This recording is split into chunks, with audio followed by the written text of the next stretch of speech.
नमस्ते विद्यार्थिनींनो, आजच्या व्हिडिओमध्ये आपण मॉड्यूल क्रमांक 3 मधला जो दुसरा घटक आहे तो घटक पाहणार आहोत की ज्यामध्ये आपल्याला पाहिजे की अभिप्राय जो आहे तो अभिप्राय हा फॉर्मेटिव्ह असेसमेंटसाठी किती उपयोगाचा आहे आणि हाच घटक आपण या व्हिडिओच्या माध्यमातून पाहणार आहोत। यामधील पहिला जो घटक आहे तो म्हणजे सकारिक मूल्यमापनासाठी प्रत्याभरण एक आवश्यक घटक। आता सकारिक मूल्यमापनाच्या अनुषंगाने आपण पाहतोय की तो आवश्यक घटक कसा आहे, कारण प्रत्याभरणाचा अध्ययनावर एक महत्त्वपूर्ण परिणाम होत असतो आणि प्रत्याभरण निश्चितच अध्ययनावर परिणाम करतं आणि प्रत्याभरणाचे प्रमुख उद्दिष्टसुद्धा आपल्याला माहिती असणं आवश्यक आहे की कोणत्या उद्दिष्टाने आपण विद्यार्थ्यांचं प्रत्याभरण घेतो। तर पहिलं उद्दिष्ट आपल्याला या ठिकाणी सांगता येतं ते असं की विद्यार्थ्यांमधील विशिष्ट गुण आणि त्यांच्या अंगी असणारं जे कार्य आहे ते कार्य ओळखणे व त्यास बक्षीस देणे होय।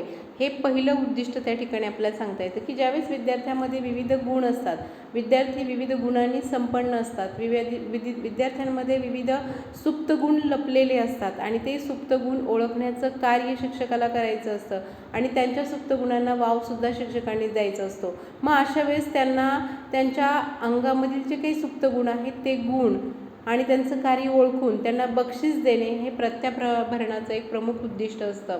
त्यानंतरचं दुसरं उद्दिष्ट आहे ते म्हणजे विद्यार्थ्याने कोणते पाऊल उचलल्यास कसा विकास होऊ शकतो यावर मार्गदर्शन करणं। विद्यार्थ्यांना गायडन्सची आवश्यकता असते की विद्यार्थ्यांनी काय केलं तर काय होऊ शकतं, अशा पद्धतीचं जे काही मार्गदर्शन आहे ते मार्गदर्शन शिक्षकांनी विद्यार्थ्यांना करणं गरजेचं असतं।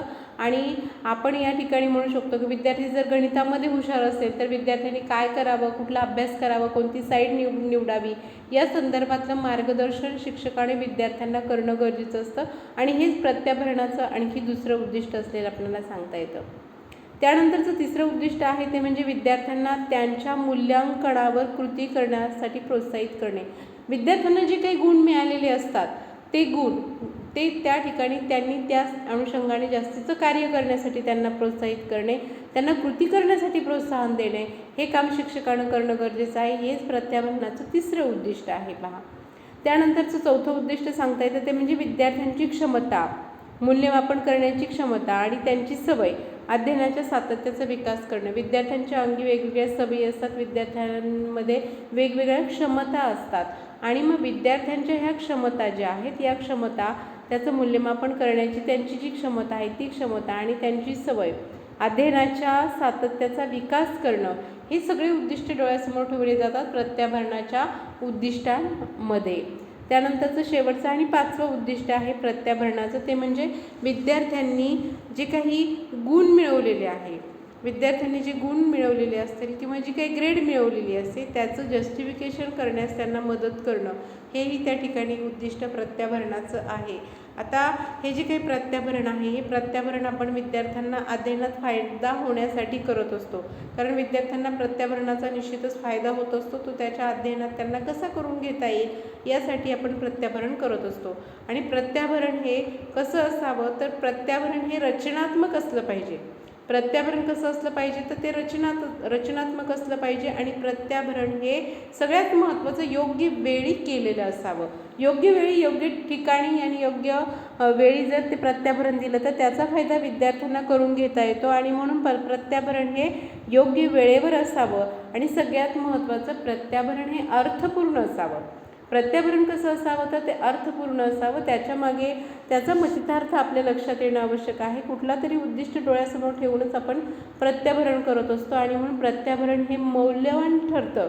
किंवा मौल्यवान ठरतं पहा, जेव्हा ते मिळतं ते समजून त्यावर कृती केली जाते ना तेव्हा ते मौल्यवान ठरतं। आपल्याला प्रत्याभरण मिळाले आणि ते मिळाल्यानंतर आपण ते प्रत्यक्ष अंमलात आणले, त्या अनुषंगाने आपण प्रत्यक्ष कृती केली तेव्हाच त्या ठिकाणी ते प्रत्याभरण आपल्याला मौल्यवान ठरू शकतं। आणि म्हणून प्रत्याभरणाच्या गुणांनुसार विद्यार्थी कसे अर्थ निर्वचन करतात, विद्यार्थी कशी चर्चा करतात, विद्यार्थी कशी कृती करतात यावर त्याचं महत्त्व ठरत असतं। प्रत्याभरणामधील आंतरक्रियेमुळे काय होतं, विद्यार्थ्यांना त्यांचं अध्ययन कसं विकसित करावं याबाबतीत आकलन होतं आणि हे आकलन त्यासाठी महत्त्वाचं असतं आणि म्हणून प्रत्याभरणाचा उपयोग हे शिक्षकाला त्याच्या अध्यापनामध्ये निर्णय घेताना खूप मोठ्या प्रमाणामध्ये होताना दिसतो. शिक्षक ज्यावेळेस विद्यार्थ्याच्या अनुषंगाने निर्णय घेत असतात त्यावेळेस प्रत्याभरणाचा शिक्षकाला निश्चितच काय होतो, उपयोग होताना आपणाला दिसून येतो. आणि प्रत्याभरण हे निश्चितच काय आहे, एक महत्त्वाचं असं एक साधन आहे की ज्याचा उपयोग विद्यार्थ्यांना स्वतःचं अध्ययन वृद्धिंगत करण्यासाठी करून घेता येऊ शकतो. ठीक आहे. आता आपण यानंतरचा जसं मी म्हटलं की प्रत्याभरण आणि प्रत्याभरणानंतर आपण विद्यार्थ्याचा अभिप्राय त्या ठिकाणी महत्त्वाचा आहे की जे प्रत्याभरण घेतल्यानंतर विद्यार्थ्यांना कसं वाटतं, हे अभिप्रायामध्ये ज्याला आपण फीडबॅक असं म्हणतो, त्या फीडबॅकमध्ये आपल्याला विद्यार्थ्यांचा अभिप्राय जर घेतला तर कळतं की प्रत्याभरण त्यांच्यासाठी योग्य होतं, अयोग्य होतं, मौल्यवान होतं की आणखी कसं होतं. हे जेव्हा आपल्याला विद्यार्थ्यांकडनं जाणून घ्यायचं असेल ना त्यावेळेस आपण फीडबॅक फॉर्म भरून घेणं गरजेचं आहे. मग फीडबॅकचे सुद्धा 2 प्रकार असतात, ते आपण पाहणार आहोत. त्याला आपण अध्यापक प्रत्याभरणाचे प्रकार असं म्हणतो. आता अध्यापक प्रत्याभरणाच्या प्रकारामध्ये तोंडी प्रत्याभरण आणि लेखी प्रत्याभरण असं प्रत्याभरणाचं त्या ठिकाणी आपल्याला प्रकार सांगता येतात. आता तोंडी प्रत्याभरण हे अध्यापक प्रत्याभरणाचा एक प्रकार आहे. आता तोंडी प्रत्याभरणामध्ये काय असतं, तर तोंडी प्रत्याभरण हे साधारणतः काम सुरू असताना केलं जातं. आता हे जास्त प्रमाणामध्ये औपचारिक नसल्यामुळे एवढा विचार याचा होत नाही, पण याचा अतिशय शक्तिशाली आणि प्रभावशाली तंत्र म्हणून आपण उपयोग करू शकतो. कारण तोंडी प्रत्याभरण हे अध्यापन करते क्षणी त्या मार्गातील त्या वेळेत त्या ठिकाणी ते देता येते. आता याचं उदाहरण जर समजून घ्यायचं झालं तर आपल्याला सांगता येतं की एखाद्या प्रश्न आपण जर विद्यार्थ्यांना विचारला तर त्या प्रत्याभरणाच्या म्हणजे त्याला विचारला तर तो त्याच्या अनुषंगाने त्या प्रश्नाचं उत्तर देतो. आणि विद्यार्थ्यांना ज्यावेळेस आपण प्रश्नाचं उत्तर विचारतो त्यावेळेस विद्यार्थी आपल्याला प्रश्नाचं उत्तर देतात, त्यावेळेस विद्यार्थ्यांना त्वरित त्या प्रश्नाच्या अनुषंगाने प्रत्याभरण देणं गरजेचं आहे की ज्याला आपण काय म्हणतो, शाबासकी असं म्हणतो. त्याला आपण एखादे कौतुकाचे शब्द आपण वापरून त्याचं प्रत्याभरण करू शकतो. किंवा तू खूप छान उत्तर दिलंस, खूप चांगला प्रयत्न केला, सुंदर, गुड, वेल, नाईस, अशा पद्धतीचे आपण काय करू शकतो, तर त्यांना जे काही प्रबलनं आहेत ती प्रबलनं देऊ शकतो. आणि ती प्रबलनं दिल्यामुळे विद्यार्थ्यांचं प्रत्याभरण व्हायला मदत होते. कारण विद्यार्थ्यांना ज्यावेळेस आपण तोंडी प्रत्याभरण देतो त्यावेळेस विद्यार्थ्यांची अध्ययनाची जिज्ञासा वाढते आणि त्यांचा त्या विषयाचा जो काही आवड आहे, त्या विषयाची रुची आहे, ती रुची निश्चितच वाढीस लागण्यास मदत होते. आणि म्हणून आपण तोंडी प्रत्याभरण देणं गरजेचं आहे. कधी कधी एखादा प्रयोग विद्यार्थ्यांनी केला असेल आणि तो प्रयोग केल्यानंतर आपण विद्यार्थ्याला निरीक्षण करायला सांगतो, त्याने ते निरीक्षण केले का हे सुद्धा आपण पाहणं आवश्यक आहे. आणि म्हणून जे काही तोंडी प्रत्याभरण आहे ते प्रत्याभरण शिक्षक आणि विद्यार्थी दोघांसाठी सुद्धा खूप महत्त्वाचं असतं. त्यानंतरचा दुसरा प्रकार आहे लेखी प्रत्याभरण. लेखी प्रत्याभरण हे कार्यपूर्तीनंतर केलं जातं. आता उत्तम लेखी प्रत्याभरण हे असं असतं की ज्यामध्ये विद्यार्थ्यांनी काय केलं आहे याचा उल्लेख त्या ठिकाणी असतो. आता काय सुधारणा केल्या पाहिजेत याबाबत सुद्धा सविस्तर लिहिलेलं लेखी प्रत्याभरणामध्ये असतं. तर काही वेळेस काय होतं, तर प्रत्याभरणाच्या कृती केल्यानंतरही शिक्षकाने योग्य कृती केली आहे किंवा नाही यावर मत सांगण्यासाठी विद्यार्थ्यांकडनं फीडबॅक फॉर्म भरून घेतले जातात. आपण पाहतो की शिक्षक कसं शिकवतात यासाठी सुद्धा फीडबॅक फॉर्म असतात. मग तोंडी विद्यार्थी बोलायला त्या ठिकाणी टाळू शकतात. मग अशा वेळेस लेखी फीडबॅक फॉर्म विद्यार्थ्यांकडनं भरून घेतले जातात आणि शिक्षक कशा पद्धतीने कृती करतात, शिक्षकाने केलेली कृती योग्य होती का याचं त्या ठिकाणी काय केलं जातं, प्रत्याभरणात म्हणजे याचं आढावा आपल्याला फीडबॅक फॉर्मच्या माध्यमातून अभिप्रायाच्या माध्यमातून घेता येऊ शकतो. लेखी प्रत्याभरण हे लेखी स्वरूपामध्ये असतं जेणेकरून विद्यार्थ्यांना ते समजण्यामध्ये सोपं जायला पाहिजे. तसेच त्यावर वारंवार सराव करून कृती करता यावी या प्रत्येक घटकानंतर असं वेळोवेळी त्या ठिकाणी प्रत्याभरण देणं गरजेचं आहे. म्हणजे घटक संपला की आपण काय करू शकतो, प्रत्याभरण त्या ठिकाणी घेऊ शकतो. आता लेखी प्रत्याभरणातून अध्ययनाची जिज्ञासा जी आहे ती जिज्ञासा विद्यार्थ्यांची जागृत होण्यास मदत होते. नेमक्या कोणत्या सुधारणा करायच्या आहेत याचं आकलन विद्यार्थ्यांना होतं. त्याचबरोबर स्वतः विद्यार्थ्यांना त्यांच्या प्रश्नांची उत्तरे शोधण्याचा मार्ग शिक्षक मोकळा करू शकतात. मग आपल्याला अशा पद्धतीने लेखी प्रत्याभरण सुद्धा त्या ठिकाणी करून घेता येतं. त्यानंतरचा पुढचा जो काही मुद्दा आहे तो मुद्दा म्हणजे समवयस्क प्रत्याभरण. आता समवयस्क प्रत्याभरण म्हणजे काय तर पहा, एक हा एक भाषा शिक्षणातील सराव आहे की जो विद्यार्थ्यांद्वारे दुसऱ्या विद्यार्थ्याला दिला जातो. हा काय आहे? एक भाषा शिक्षणातील सराव आहे की जो एका विद्यार्थ्यांद्वारे दुसऱ्या विद्यार्थ्याला दिला जातो. आता समवयस्क प्रत्याभरण हे साधारणतः भाषा लेखन करताना दिलं जातं. समवयस्क प्रत्याभरण कधी केलं जातं? तर भाषा लेखन करताना त्या ठिकाणी समवयस्क प्रत्याभरण केलं जातं, जेणेकरून एका विद्यार्थ्याकडून दुसऱ्या विद्यार्थ्याला अनेक प्रकारे शिकता यावं किंवा जास्तीत जास्त शिकता यावं, हा त्यामागचा उद्देश असतो. आता विद्यार्थ्यांचं लेखन कार्य पूर्ण झाल्यानंतर सूचनाकर्त्याने 2 ते 4 विद्यार्थ्यांना एकत्र बसून एकमेकांना लेखन तपासायला सांगितलं पाहिजे आणि समवयस्कांना म्हणजे समवयस्क जोडीदाराला त्यावर कमेंट करायला सुद्धा सांगितली पाहिजे. कारण समवयस्कांना त्या कार्याबद्दल जे काही चांगले आणि सुधारणात्मक वाटतं त्या प्रतिक्रिया ज्या आहेत त्या प्रतिक्रिया समवयस्क प्रत्याभरणाच्या माध्यमातून दिल्या जातात आणि त्याला समवयस्क प्रत्याभरण असं सुद्धा म्हटलं जातं. आता या प्रत्याभरणामध्ये विद्यार्थी फक्त शिक्षकाचे प्रत्याभरण घेतं, पण या प्रकारामध्ये नाविन्य ठरतं. कारण काय होतं, प्रत्येक जो काही जोडीदार असतो तो आपल्यातील आवडलेल्या नवीन गोष्टी त्या ठिकाणी सांगत असतो. सुधारणेसाठीचा मुद्दाही नवीन यातूनच येतो आणि त्याचबरोबर गटामध्ये कार्य केल्यामुळे जीवन कौशल्य वाढीस लागण्यास मदत होते आणि लेखन कौशल्य सुधारतं. वेगवेगळ्या मुद्दे कळण्यासाठी त्या ठिकाणी मदत होते आणि वेगवेगळे मुद्दे कळल्याने नैराश्य जे असतं ते नैराश्य त्या ठिकाणी टळतं. मग अशा पद्धतीने आपल्याला या समवयस्क जे काही प्रत्याभरण आहे हे प्रत्याभरण समजून सांगता येतं. ठीक आहे. त्यानंतरचा पुढचा जो काही प्रकार आहे तो म्हणजे गुण, श्रेणी आणि गुणात्मक वर्णन यांचे स्थान. आता विद्यार्थ्यांच्या संकलित मूल्यमापनावर विद्यार्थ्यांचं जे काही संकलित मूल्यमापन केलं जातं त्या मूल्यमापनावर गुण, श्रेणी देणं आणि श्रेणीपत्रकामध्ये त्याची नोंद करणं हे सर्वांच्या सरावाचं काम आहे. हे सगळ्यांच्या काय आहे? सरावाचं काम आहे. पण विद्यार्थ्यांना जे समजलं आहे याविषयी वाजवी प्रशंसा जी आहे ती वाजवी प्रशंसा, शाबासकी देणं, त्यांना प्रोत्साहन देणं ही शिक्षकाची पहिली महत्त्वाची जबाबदारी असते.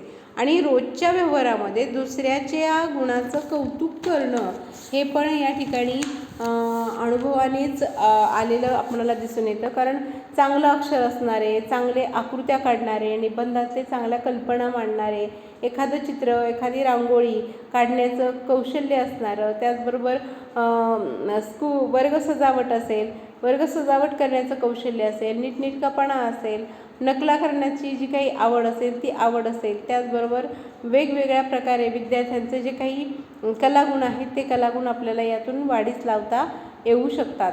म्हणजेच काय तर आपल्याला इथं सांगता येतं की इथं एक वाक्य आपण घेतलं की तुला भरभर लिहिता येते ही चांगली बाब आहे. सर्वांना असे करणे शक्य आहे का? तर निश्चितच नाही.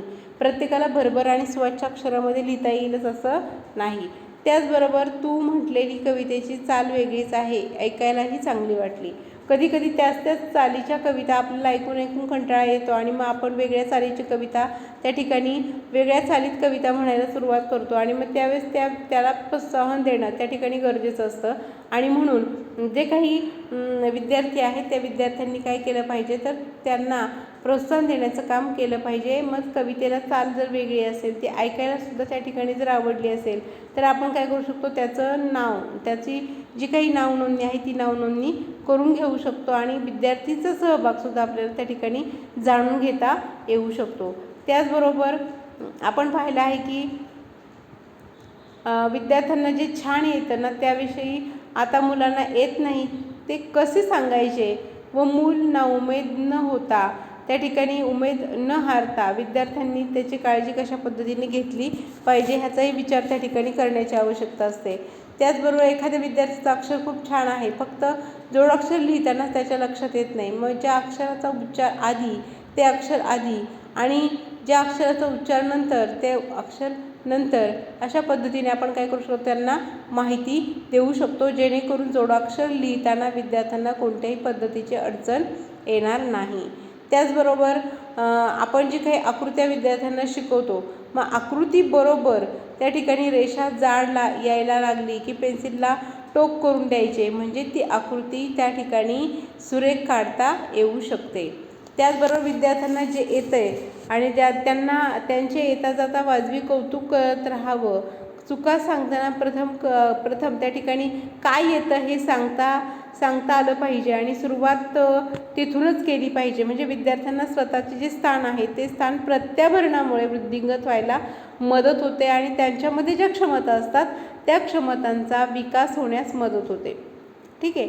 आता पहा, हे जे काही मुद्दे आहेत हे मुद्दे या ठिकाणी खूप महत्त्वाचे आहेत, कारण अध्ययनार्थीची संकलित आणि सर्वंकष नोंदपत्रिका विकसित करणे हा सुद्धा एक मुद्दा या ठिकाणी महत्त्वाचा आहे. पहा, विद्यार्थ्याचं काय केलं पाहिजे, तर आपण संकलित नोंदपत्रिका विकसित केली पाहिजेत.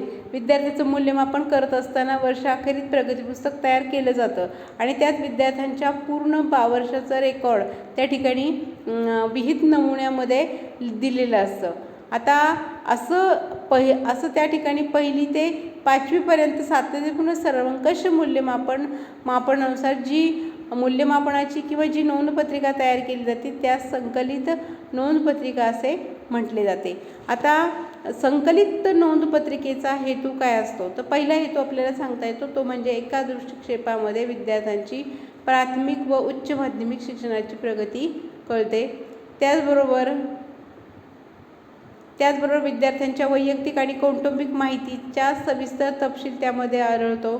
त्यानंतर विद्यार्थ्यांनी शाळेबाबतची माहिती त्या ठिकाणी ऑलरेडी पुस्तकात दिलेली आहे, ती त्या ठिकाणी शाळेबद्दलची माहिती आपण जे म्हणतो की प्रॉस्पेक्टमध्ये आपल्याला शाळेबद्दलची माहिती पाहायला मिळते. मग त्या शाळेचं नाव काय, शाळा सोडल्याची दिनांक कोणती आहे, शाळा कोणती आहे, प्रविष्ट विद्यार्थी किती आहेत, अप्रविष्ट विद्यार्थी किती आहेत, अशा पद्धतीची जी माहिती आहे ती माहिती आपल्याला निश्चितच या 3ऱ्या मुद्द्याच्या अनुषंगाने मिळू शकते. त्यानंतरचा 4था मुद्दा त्या ठिकाणी आपल्याला सांगता येतो तो म्हणजे विद्यार्थ्यांना इयत्ता 1ली ते 8वीपर्यंत सत्रनिहाय विषयात प्राप्त केलेल्या ज्या गुणांची श्रेणींची नोंद शैक्षणिक प्रगती नोंदपत्रकाद्वारे ठेवली जाते.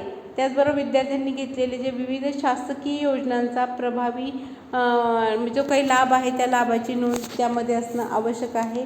त्याचबरोबर त्या ठिकाणी सांगता येतं आपल्याला की विद्यार्थ्यांच्या सार्वजनिक विषय जे काही सार्वजनिक विकास आहे त्या विकासाचे मूल्यांकन प्राप्त झालेले असते. आणि सगळ्यात शेवटचं आपल्याला सांगता येतं ते म्हणजे की विद्यार्थ्यांचे प्राथमिक माध्यमिक शिक्षण पूर्ण जे काही पूर्तता प्रमाणपत्र आहे ते प्रमाणपत्र त्या ठिकाणी आपल्याला देता येऊ शकते. मग अशा पद्धतीने आपल्याला काय सांगता येतं, तर आपल्याला या ठिकाणी जे काही विषय आहे या विषयाच्या अनुषंगाने आपल्याला माहिती घेता येते की ही माहिती निश्चितच मला असं वाटते की तुम्हाला उपयुक्त आहे आणि ही उपयुक्त माहिती तुम्हाला निश्चितच समजली असेल असं मला या ठिकाणी वाटतं आहे. पुढच्या तासाला आपण या ठिकाणी पाहणार आहोत ते म्हणजे संकलित आणि सर्वंकष नोंदपत्रिका, त्याचा एक नमुना त्या ठिकाणी तुम्हाला मी दाखवणार आहे. त्या अनुषंगाने आपल्याला इंटर्नशिप तयार करायची आहे. ठीक आहे, धन्यवाद. थांबूयात.